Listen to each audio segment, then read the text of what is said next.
OK, so, j'ai généré 10 500 $ de coaching pour l'un de mes clients. Tout ça dans la première semaine pour sa nouvelle offre. Puis je voulais juste vous expliquer comment est-ce que j'ai fait, sans rentrer trop dans les détails, mais juste vous compreniez les processus qu'on a utilisés, puis les étapes qu'on a suivies pour arriver à ces résultats-là. Puis oui, je suis encore dans ma voiture, mais écoute, c'est l'endroit où je suis le plus à l'aise, donc je préférais tourner ici plutôt que à la maison, devant mon bureau. Ok, so j'ai enlevé mon manteau, ça va être vraiment plus facile de parler comme ça.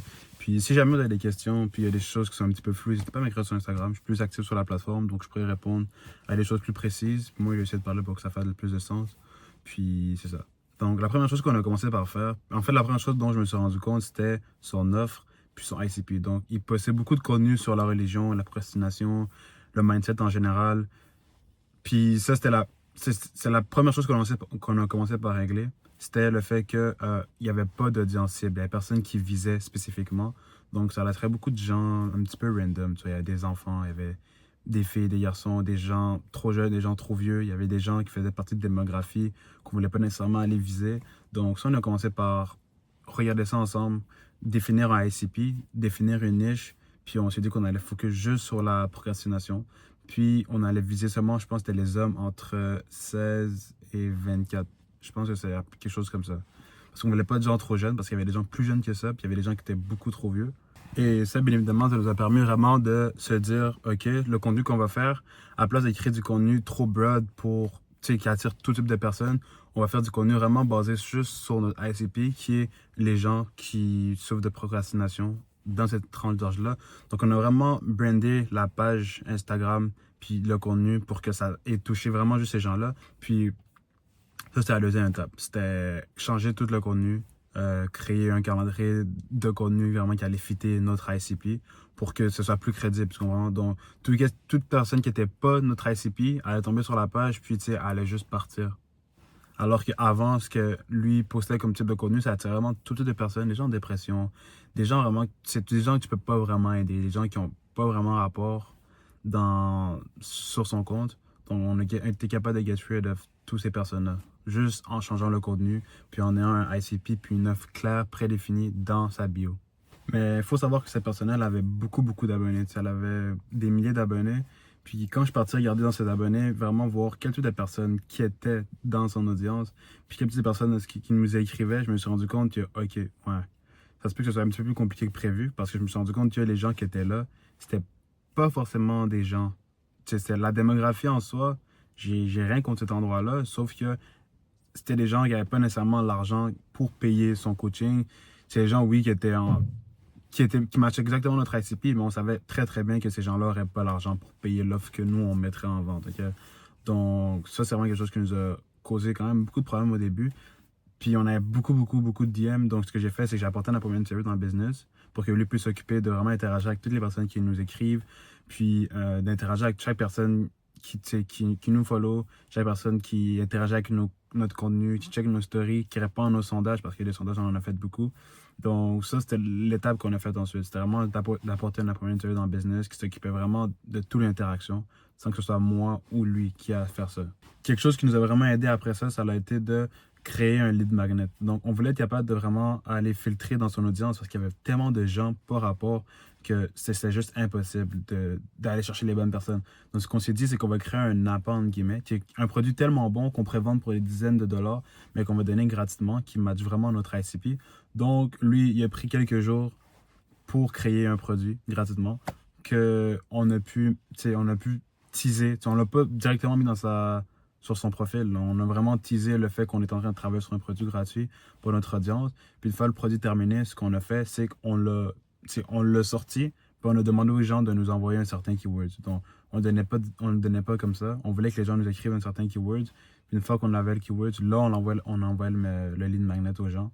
Puis c'est là la point seller rentrait en jeu, puis allait DM toutes les personnes qui étaient intéressées par le lead magnet. Puis c'est à ce moment-là qu'on était capable vraiment d'aller voir déjà qui est sérieux dans l'audience, qui veut vraiment de son offre. Puis on était capable aussi de commencer des conversations plus personnalisées avec chaque personne. Puis vraiment voir qui match notre offre, qui match moins notre offre. Puis c'est vraiment là ce que je me suis dit, OK, bon, là, ça va fonctionner. Parce que c'est sûr que oui, tu as beaucoup d'abonnés, tu as beaucoup de gens qui ont vraiment, vraiment pas rapport. Honnêtement, peut-être 90% et plus de l'audience avait pas rapport. Mais on a été capable d'aller chercher un certain nombre de personnes qui étaient intéressées par l'offre. Donc ça nous a vraiment, vraiment, vraiment aidé. Et ensuite, qu'est-ce qu'on a fait? C'est qu'on a lancé des ads. On n'avait pas un super gros budget. Donc, ce qu'on s'est dit, c'est qu'on va prendre un petit budget, on va lancer des ads en parallèle qui vont inciter les gens à nous follow. On va pas leur demander quoi que ce soit. On va parler directement sur leur pain point. Puis tout ce qu'on va leur dire, ça va être de nous donner un petit follow. Donc, les gens venaient nous follow pour ça. On avait aussi dans nos stories, on faisait beaucoup de story call to action. Fait que les gens venaient nous follow des ads.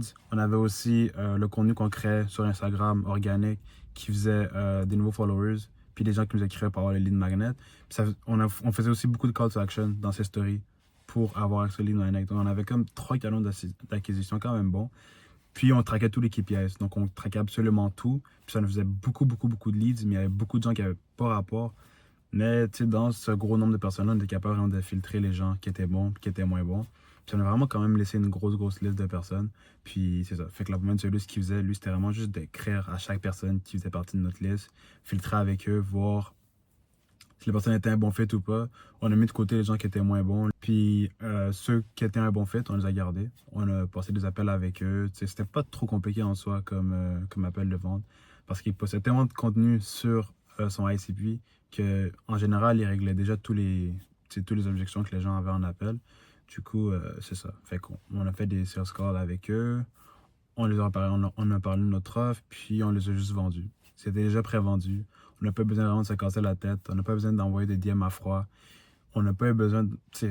Tout ce qu'on a eu besoin de faire, c'est créer du bon contenu, avoir une offre qui fait du sens, créer du contenu vraiment autour de notre ICP, avoir un lead magnet, quelque chose qu'on va être capable d'envoyer aux gens pour que les gens, c'est comme des poissons.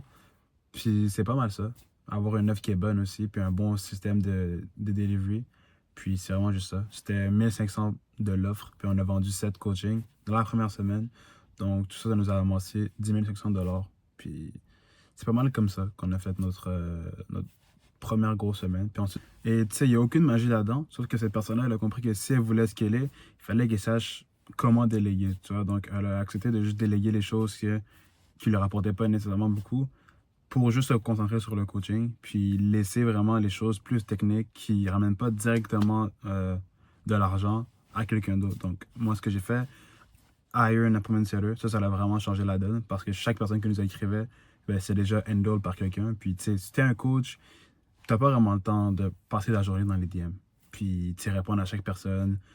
Tu n'as pas le temps de ça. Tu n'as pas le temps. Toi, tout ton travail en soi, c'est juste de poster du contenu, puis coacher les personnes. Donc, on a ajouté un appointment setter dans le business.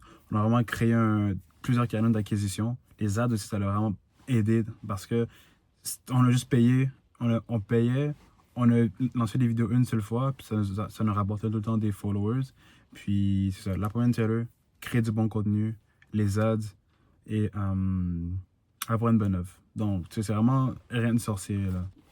So, si tu es un coach, puis tu cherches à scaler ton business, puis tu es tanné des prises de tête, tu es tanné que ce soit pas constant, puis tu as juste trop de choses à gérer, puis que tu veux juste te concentrer sur le contenu, sur le coaching aussi, ben, écris-moi sur Instagram, je vais voir ce que je peux faire, ça va me faire extrêmement plaisir de travailler avec toi, puis de t'aider vraiment à atteindre tes objectifs. Donc, pour moi, c'est tout, puis écoute, passez une bonne journée.